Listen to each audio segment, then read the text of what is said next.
तर मित्रांनो, आज 25 डिसेंबर 2025 आहे आणि आज तुळशीपूजन असल्यामुळे आज मार्केटला सुट्टी आहे.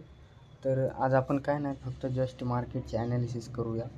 बघू मार्केटची ॲनालिसिस कशी करायची असते.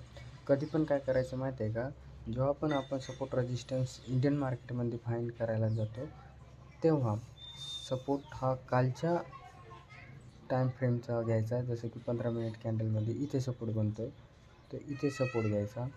इथे एक सपोर्ट घेतल्याच्यानंतर अजून एक सपोर्ट आपण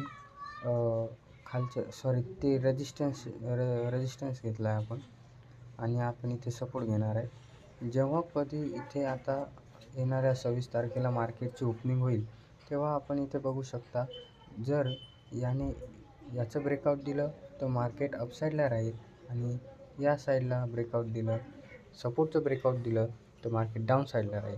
मला तरी वाटते की या येणाऱ्या 26 तारखेला मार्केट पॉझिटिव्ह साईडला म्हणजे रेजिस्टन्सला ब्रेकआउट देऊन पॉझिटिव्ह साईडला जाण्याची जास्त शक्यता आहे. तर बघूयात काय होते ते. भेटू नंतर.